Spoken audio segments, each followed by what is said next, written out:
హర్యానాలో Bharatiya Janata party hat trick సాధించింది. ఒక మాటలో చెప్పాలంటే ఇది ఒక హిస్టారికల్ విక్టరీ. చాలా మంది చాలా స్పెక్యులేషన్స్ మాట్లాడారు. హిందీ బెల్ట్ లో తగ్గిపోయింది, లేకపోతే గ్రాడ్యువల్ గా పార్టీ దెబ్బతింటా ఉంది, ఇలాంటి అనుమానాలు గాని లేకపోతే ప్రచారాలు గాని జరిగాయి. ఆ సందర్భంలో ప్రధానమంత్రి గారిపై నుండే నమ్మకం, భారతీయ జనతా పార్టీ పనిచేసిన విధానం, అగ్రనాయకత్వం చూపిన చొరవ, పార్టీ ప్రెసిడెంట్ గాని, నడ్డా గారు గాని, అమిత్ షా గారు గాని వీళ్ళందరూ పనిచేసిన విధానం వల్ల ఈ రోజు బ్రహ్మాండమైన విజయం సాధించే పరిస్థితి వచ్చింది.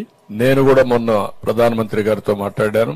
ఈ రోజు మార్నింగ్ మళ్ళా టెలిఫోన్ లో మాట్లాడి ఆయనకు మనస్ఫూర్తిగా అభినందనలు తెలియజేశాను. ఇది ఎన్డీఏ కూడా ఒక మంచి విక్టరీ. ఇందులో కూడా మీరు ఒకసారి చూస్తే మంచి పనులు చేస్తే ఏ విధంగా మెజారిటీ పెరుగుతుందో ఇది ఒక ఉదాహరణ. ఈ రోజు మనం 90 సీట్లలో హర్యానాలో 48 సీట్లు గెలిచారు. అదే సమయంలో ఇంకొక పక్కన 39.94% ఓట్లు వచ్చాయి. లాస్ట్ ఎలక్షన్ లో 36.4% వచ్చాయి.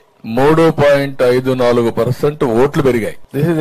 అంటే ఒక వ్యక్తి పైన నమ్మకం, లేకపోతే ఒక పార్టీ చేపట్టిన కార్యక్రమాలు, సుపరిపాలన ఎప్పుడు కూడా రోజు రోజుకు ఓట్ల శాతం పెరిగే పరిస్థితి వస్తా ఉంది. దీనికి నేను బీజేపీని, ప్రధానమంత్రి నరేంద్ర మోడీ గారిని కాకుండా హర్యానా ప్రజానీకాన్ని కూడా అభినందిస్తున్నా. ఒక సుస్థిరతకు, ఇంకొక పక్క అభివృద్ధి, సంక్షేమం, సమ్మేళనానికి మీరు ఓటేశారు. దానికి మిమ్మల్ని సమయస్ఫూర్తి, అలాంటి సమయస్ఫూర్తి చూపించిన మిమ్మల్ని అందరినీ మనస్ఫూర్తిగా అభినందిస్తున్నా.